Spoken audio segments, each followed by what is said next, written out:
my opinion on the rivalry between Kane and the Undertaker, brothers by the way, over the World Heavyweight Championship in 2010 went like this.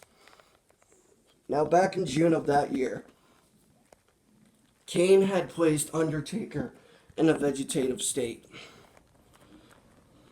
Kane then went on a rampage to interrogate others so he could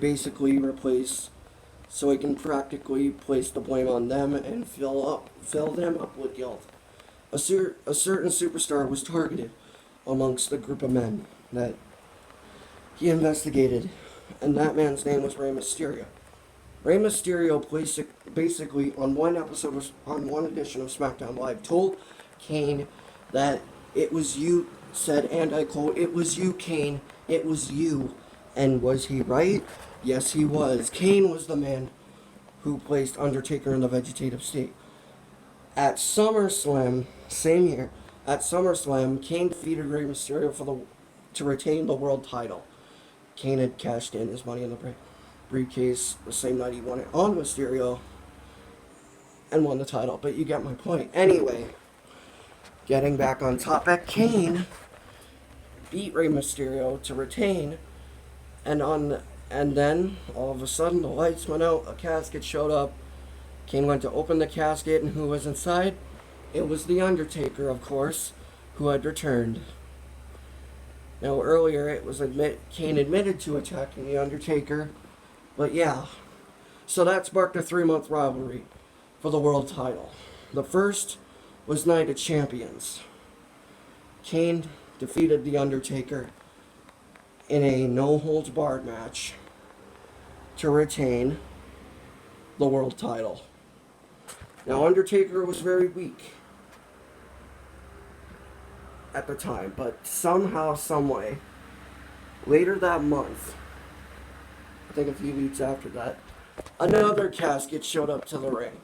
Now, Kane thought that Undertaker was inside the casket, but in fact, it turned out to be none other than their dad, Paul Bearer.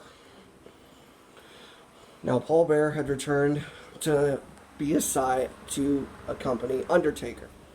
At Hell in a Cell, Kane defended it against The Undertaker inside Hell in a Cell, of course. Paul Bearer got an urn, who had the urn, opened the urn, and shined a huge light into The Undertaker's eyes, temporarily blinding him, allowing Kane to take advantage and retain. The final chapter was a buried alive match for the World Heavyweight Championship at Bragging Rights. And I couldn't stress enough how much I wanted The Undertaker to win that match. I even ordered the pay-per-view. But of course, third time's the charm. Not in The Undertaker's case.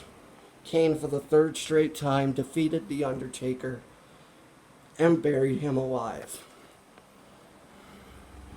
After that, both of them went their separate ways, and ever since then, it seems, for some reason, they're getting along.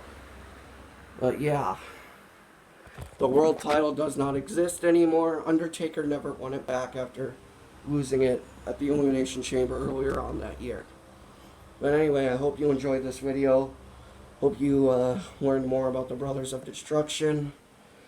And yeah, I'll see you guys next video, which might be either later tonight or tomorrow. Either way works, right? But anyway, that pretty much sums it up. I'll see you guys next video. Peace. And leave a like, subscribe, do what you want. Peace.